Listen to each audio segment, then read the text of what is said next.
Jadi kama adalah kehendak, niat Anda untuk melakukan sesuatu, ya. Jadi kama bukan sesuatu yang Anda lakukan dengan tubuh Anda. Kama bukan sesuatu yang Anda ucapkan. Apa yang Anda ucapkan, apa yang Anda lakukan tidak bisa disebut kama kalau kehendaknya berbeda. Paham? Maksud saya seperti ini. Kalau misalkan saat ini Anda menjelaskan sesuatu hal kepada teman Anda, ya, dan besok Anda menyadari bahwa apa yang Anda jelaskan kemarin itu ternyata salah, maka Anda tidak bisa dikatakan telah melakukan kebohongan. Tidak bisa dikatakan Anda telah melakukan kama buruk yang disebut berbohong. Mungkin saja secara hukum negara, hukum yang berlaku di satu negara, perbuatan seperti itu bisa saja dianggap melanggar hukum negara, tetapi yang pasti dia tidak melakukan pelanggaran hukum kama. Kenapa? Karena pada saat dia mengatakan sesuatu satu hari sebelumnya, dia tidak mempunyai niat untuk mengelabui temannya. Paham? Ya.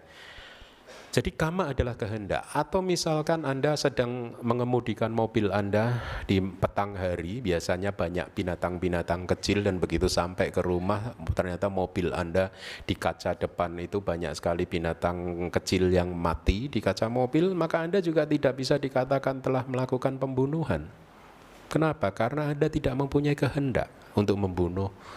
Pemahaman yang sangat sederhana ini gagal dipahami oleh sebagian umat, sehingga seringkali ada umat yang datang kepada saya jatuh dalam depresi, stres, hanya gara-gara menurut dia telah melakukan kama buruk, padahal sesungguhnya ternyata setelah dianalisa dia tidak melakukan kama buruk apapun.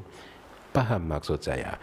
Banyak manusia yang jatuh dalam stres dan depresi karena ketidaktahuan dia, karena mereka tidak well informed tentang Dhamma, karena mereka tidak mengerti teori-teori Dhamma, sehingga mereka menghukum dirinya terlalu berlebihan. Inilah mengapa kita harus belajar Dhamma, dan inilah mengapa sejak 4-5 tahun terakhir ini saya akhirnya berjuang keras dan memutuskan untuk mempopulerkan Tipitaka, karena Tipitaka ini penting sekali buat kita, buat Anda semua, sehingga Anda bisa menjalani kehidupan Anda dengan sangat ringan. Karena itulah yang saya rasakan sejak saya mengenal Dhamma, kehidupan ini menjadi sangat ringan sekali.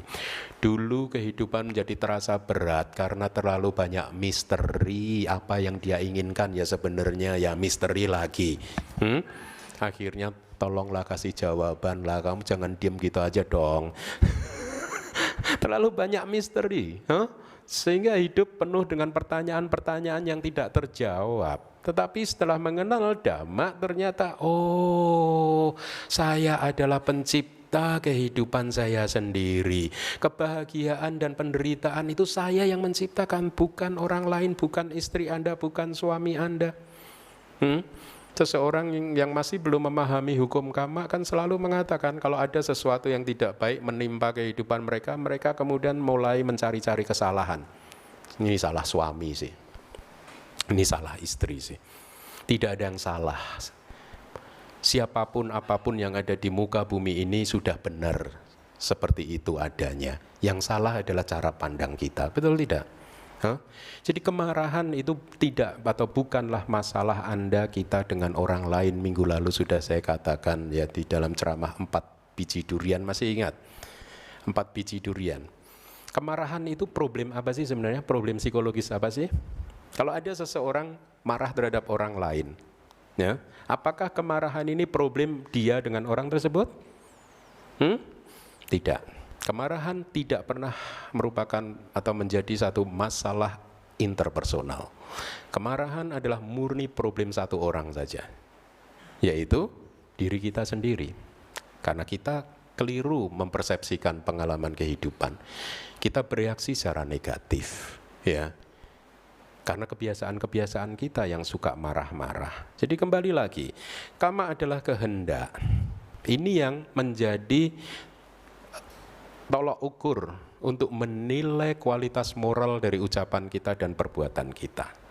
Sehingga dengan demikian kalau di kitab suci belum tentu kata-kata, kalau di kitab komentar itu diberikan contoh seperti ini.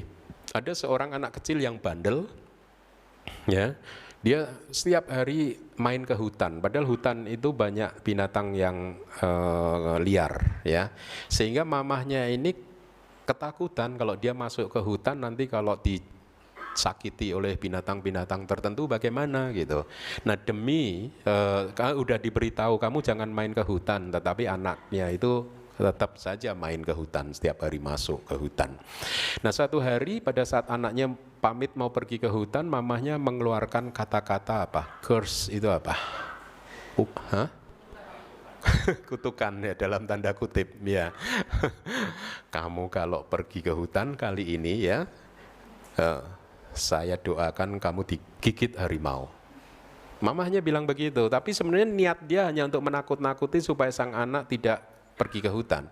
Dan singkat cerita, pada saat anak tersebut nekat masuk ke hutan, ada harimau yang mau menerkam dia. Sudah tidak ada harapan untuk lari, akhirnya dia cuman merenung saja, semoga yang terjadi adalah apa yang menjadi kehendak mamah saya, bukan apa yang diucapkan melalui kata-katanya. Dan ceritanya happy ending story. Harimaunya pamitan pergi lagi, nggak jadi menerkam. Jadi ini cerita di dalam kitab tafsir untuk memberikan informasi kepada kita bahwa kama adalah kehendak, bukan apa yang diucapkan, bukan apa yang dilakukan melalui perbuatan tubuh. Tetapi kalau Anda mendengar teori seperti ini, jangan dimanipulasi. Anda mendapat alasan untuk ngomel-ngomel ke anak Anda mendapat alasan untuk marah kepada anak Anda, kepada suami atau istri Anda. Habis itu, Papa lupa, ya kan Bante Keminda kemarin bilang, kama tidak apa yang saya ucapkan, Pak. Papa kan nggak bisa baca kehendak saya. Jangan dimanipulasi, ya. Tetapi informasi seperti ini kita informasikan supaya Anda makin tahu, ya, bahwa ternyata kama adalah kehendak. Dengan demikian Anda bisa feel relief, bisa lepas dari beban, ya. Beban terlalu merasa bersalah. Salah satu penyakit psikologis manusia adalah mereka terlalu merasa bersalah atas perbuatan mereka yang menurut mereka salah. Sesungguhnya belum tentu menurut Dhamma itu salah, ya.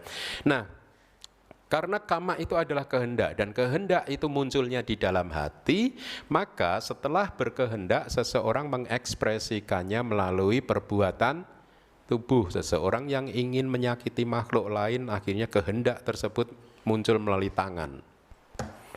Nyamuknya ditepuk, ya. Atau juga kehendak tersebut muncul melalui ucapan, ya. Jadi disalurkan melalui ucapan atau juga bisa saja hanya melalui pikiran. Jadi karma bisa muncul melalui 3 pintu ini, yaitu pintu tubuh, pintu ucapan, dan pintu pikiran. Ada